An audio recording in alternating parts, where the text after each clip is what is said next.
So can you describe the character you play? So Zapan is a hunter warrior. He's essentially a bounty hunter, a mercenary in the Iron City where they don't have a police force. So they put out these bounties on people that break the law, and then the bounty hunters collect the bounty, they kill them, chop their heads off and hand the heads in, and they are paid handsomely from that. And then what the cyborgs decide to spend their money on is their choice. And what my cyborg decides to spend his money on is his body and his face. And he's a very vain and ego-motivated cyborg, which was just made him just such a fun proposition to play. Well, he sounds like he has an amazing career. So how was it working with director Robert Rodriguez? Robert is a hero of mine from, Rebel Without a Crew. The nature of filmmaker that he is if he had no money and no one around him, he'd be making short films with his iPhone. He'd be making feature films on anything he has. He has such an enthusiasm for storytelling, and it's just like, me and him are just like giddy and giggly little kids on set every day. Like we're so happy and having so much fun. And spending time with him, inside Video Village with him, on set with him. He's so generous in the amount of time that he gives us, and he really made me feel 100 foot tall. He made me feel very clear on what he wanted from me. And we just had a ball. We were just laughing so much on set. It was like a really, really fun set. That's amazing. I feel like, it's not necessarily always like that. It's definitely not always like that.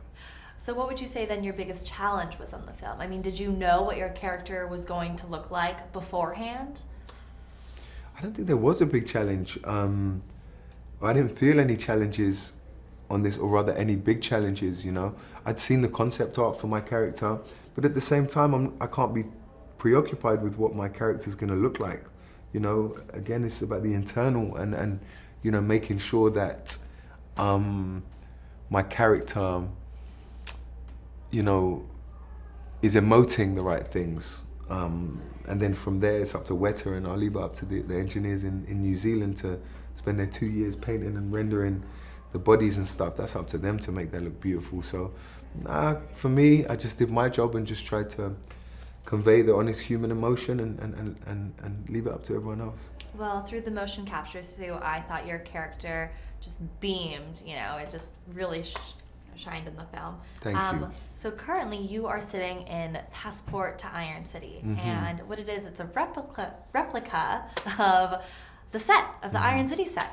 So what do you think of it? I mean, it's a trip to be, it's a trip to be here, because when I was walking through, I was like, this is nuts. This feels so much like the set. And to be honest, we should do this every time we do press junkets.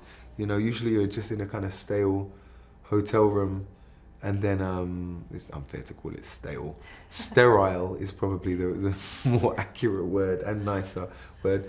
But with this, you feel immersed in the energy of the Iron City, and so it's nice. There's such a long gap between shooting and promotion that sometimes it can feel so disjointed. Whereas this, I feel like I'm back on set again.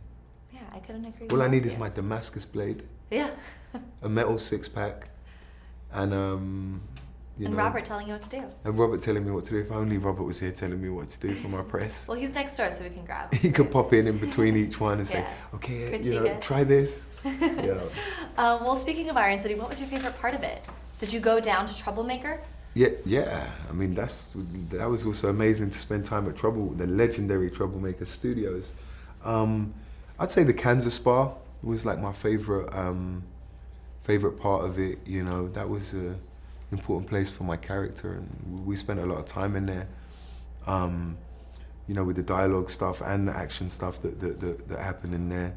So yeah, I think that's my favorite spot. And hanging out with all the stunt guys in there was just a trip. It was so much fun.